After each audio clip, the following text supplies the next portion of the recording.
What's up, guys? It's a new day. Today, going on a little family trip, trying to basically decide which car to take. That blue Micra is not ours, so we can't take that.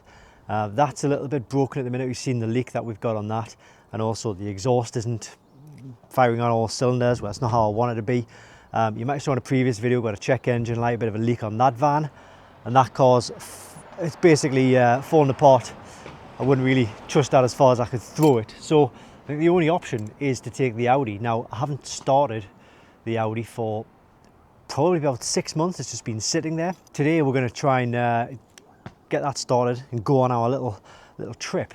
But to obviously move that, I've got to move that, and to move that, I've got to move that, because I can only take that out on a certain angle on the driveway, and I need either that car to be moved or that car to be moved. In fact, it would probably be easier if I moved that car, because I can just kind of reverse that out onto a certain angle. I've got to do certain angles, because if I get it wrong, then the splitter just completely all churns up. I don't know if you can see, but I've done a little bit of touch up on the bottom end of that splitter there, and it's even coming out because of the last time I tried to put it on. Look at that.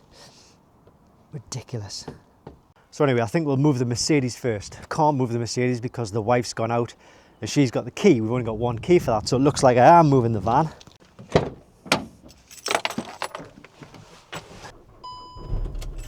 Check engine light's still on. Yes, it is. So I'm just going to move it like 10-12 feet further forward. All my keys in a handy little cap here. Oh, I locked it. Clever me. It's been unlocked all night. See what the exhaust sounds like. Cold start. Sounds like a Subaru. Get that changed soon enough. So I kind of have to take this a little bit far back onto the grass so I can kind of go off on an angle. I won't get it right. I never do. The only time I can kind of really judge it right is if I go out that way where the Mercedes is. Let's see what we do. Ah, no. Oh, you fucker. That hurt. That hurts me every time that happens. Right, guys. Now we'll try and go into the Audi. Let's see what damage I've done on the splitter there. Has it done much damage? Kind of see it's pulled it out again just a little bit. Just need to either treat this splitter as like a consumable, or just keep touching it up, which eventually will look really, really poor. Locked now for sure. Right, Audi. Is this even going to open? Because it not being touched for so long, will the key even work? Okay, we've unlocked it. That's good.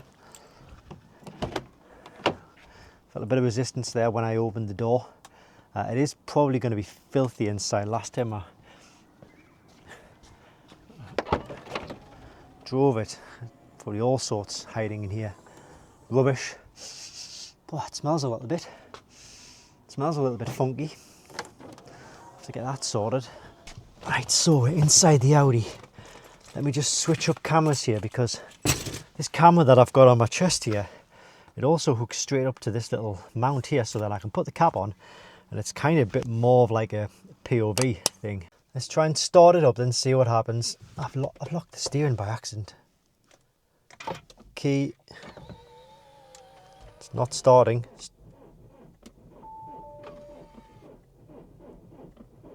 Come on. It's trying. It's trying. Got checking engine lights flashing. Glow plugs, ABS. Oh, come on. No, stop. That's completely stuck. Oh,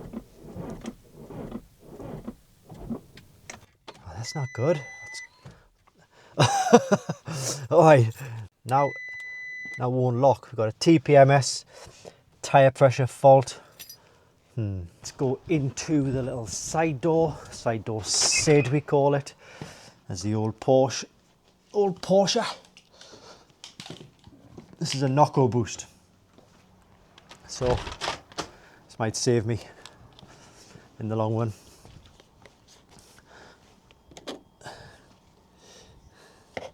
problem with having too many cars, I think.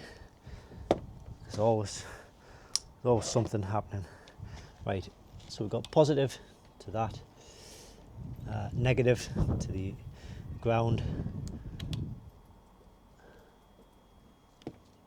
and now let's see what happens. Just basically firing a bit of juice into the car. Right, let's try again. Looks better, sounds better. Yes. Right, we got stabilisation fault, stop start fault, function unavailable, bonnet's obviously open. Goodbye. Hello son, hello, how are you doing? Who's a good boy? Who's a good boy? And we'll, well, it started obviously, you know about the brakes, actually the wing mirrors. What's happening with the wing mirrors? Come on guys, help me out here.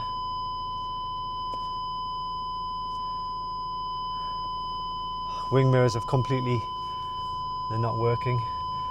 That beeping going on. Brakes feel a little bit spongy, which is to be expected. I could really do with a bit of help from my mirrors here, but I'm gonna have to rely on this camera here because I've got absolutely no mirrors. Like I say, brakes are spongy. I'm hoping this beeping will go off. I was going to say when I start driving.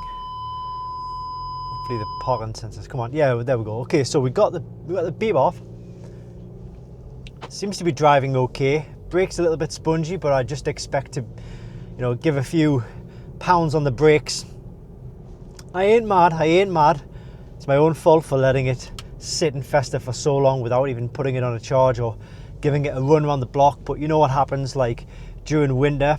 To be honest, this is the car to drive during winter, 4-wheel drive, but I've just been using the van every day. Obviously I'm going to have to I'm going to have to diagnose the check engine light. Hopefully it's nothing too serious. It doesn't feel like it's anything serious. I've got a message here to say, tank system, please refuel immediately. I shall. Yeah, it doesn't sound like it's, it doesn't feel like it's anything serious because we're going through the gears here. We've got plenty power. It's very smooth. RPM was idling quite nicely. Guys, I'm still driving with no wing mirrors. What is the solution here? Like, pressing down on that. Oh, hang on. We put it back to the completely the other side, and then I wonder if I can spin it around now and it'll work. Ah, there we go. We got wing mirrors. Right, diesel, what are we paying? 176.9. Fueled up. Car's looking good actually, isn't it? I'm going to give it a quick clean actually. Look at these guys. He's driving off and he's standing on a van. He's standing on the van trying to sort everything out. Go on, son.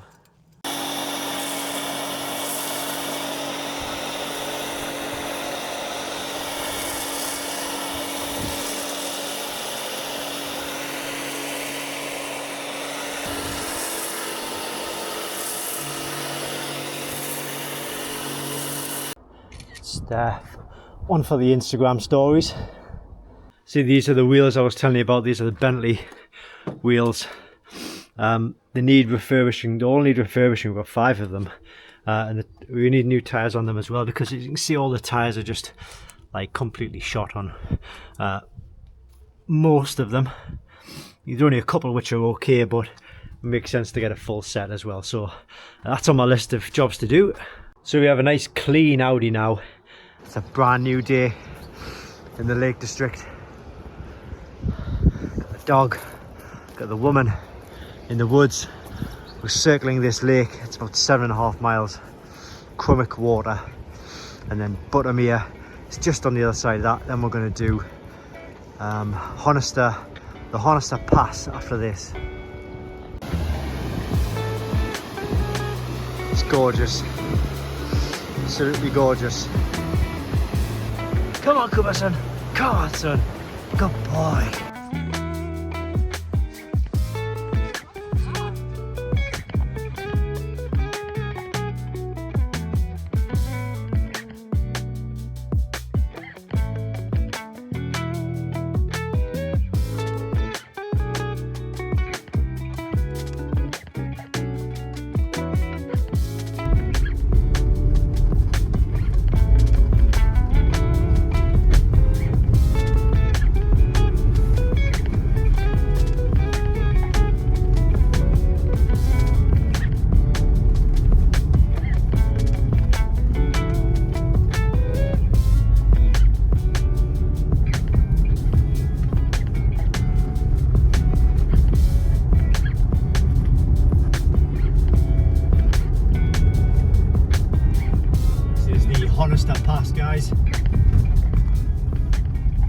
downside of this is the fact that I'm doing it in the Audi.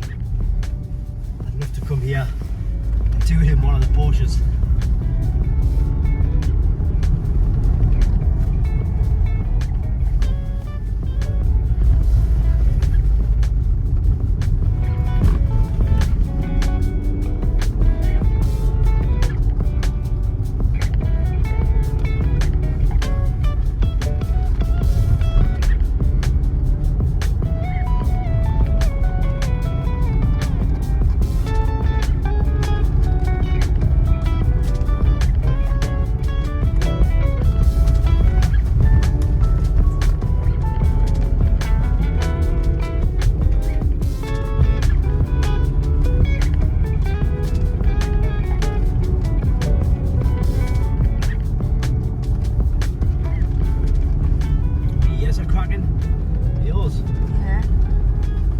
Difficult to hold the camera. Honister Pass, Honister Slate Mine.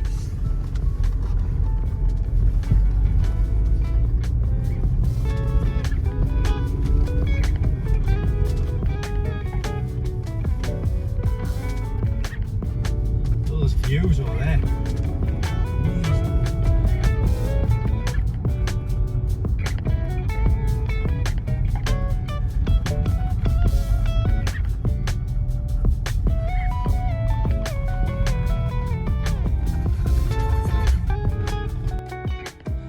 It's a brand new day, guys. We're home from the trip, 30th of March. Still got the check engine light. I forgot to take a tool with me to diagnose it, but the car performed flawless. But as you can see, the fault code that we've got is a P067300 cylinder 3 glow plug. So that probably explains why it was working absolutely fine, the car. The first startup that we tried was initially really tough. But I suspect that was just due to a battery. It's not that cold right now, so we're not really relying on the glow plugs as much as we probably would in winter. Having said that, the car fired up fine. It's driven fine for a few hundred miles. This is the iCarSoft version 4.0. I'll put the link to that in the description if you are interested. But it looks like we need to change up the cylinder 3 glow plug. But you know, with these vehicles, like once one goes, the rest of them are probably going to go. So I'll look at getting a completely new set of glow plugs and get them installed. We should be able to then get rid of the check engine light. Well, to be honest with you, I could probably do the reset now. It'll come back on. The check engine light will come back on in a few days, I would probably expect. But let's just see. Clear fault memory. Let's just see if the check engine light, yeah, check engine light's gone away. But I'm under no illusions because it will come back on. It's a genuine fault. So I'll order up a set of glow plugs and yeah, we'll get this sorted.